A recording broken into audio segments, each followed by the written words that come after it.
सजना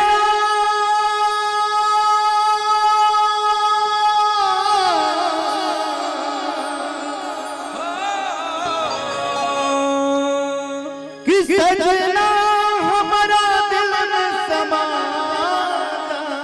या प्यार करना मन तरसाता। क्या बात है क्रांति बाबू। अखियां फर फर फरकाता यो शेर दिलवा धक धक धड़कता कि सजनी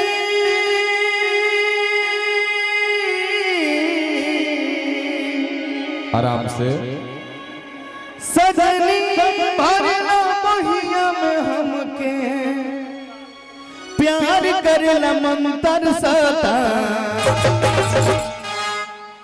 अखियां फर फर फरकाता जाओ दिलवा धक धक धड़कता। म्यूजिक सेलेक्ट भैया रेडी 1 2 3 4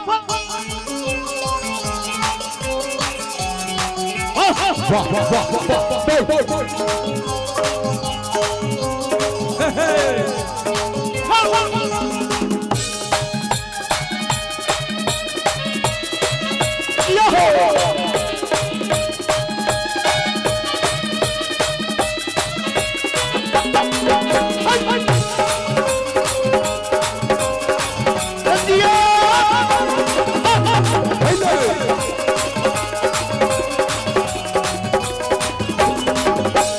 अखियां फर फर फरकाता दिलवा धक धक धड़कता।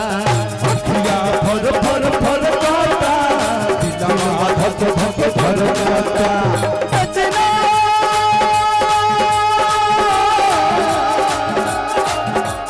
सजना भरला बहिया में प्यार करला मन तरसता। अखियां फर फर फरकाता दिलवा धक धक धड़कता। अखियां फर फर फरकाता दिलवा धक धक धड़कता। तेरी जवानी बड़ी मस्त मस्त है, तेरी जवानी बड़ी मस्त मस्त है। कभी का मौसम काली घटाए, कभी का मौसम काली घटाए, कभी का नहीं बदल बदल है। तेरी जवानी बड़ी मस्त मस्त है, तेरी जवानी बड़ी मस्त मस्त है।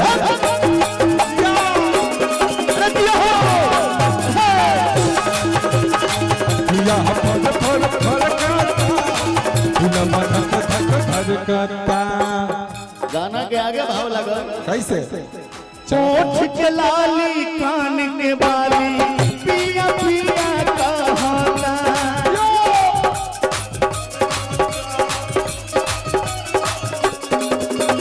हमरो चाहत के नदिया में प्रेम के रस बहाता।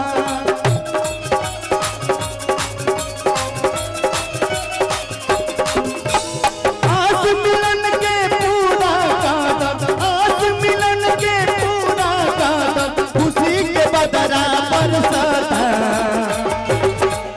अखियां फर फर फरकाता दिलवा धक धक धड़कता। अखियां फर फर फरकाता दिलवा धक धक धड़कता। पनरा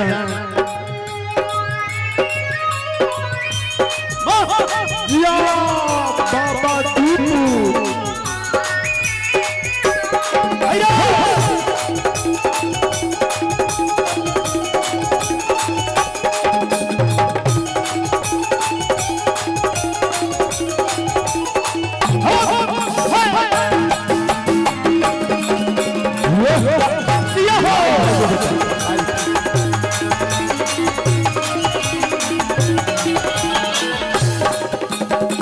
आगे भाव लगा बिन पानी के मछली जैसन भइल हमरो हाल बा।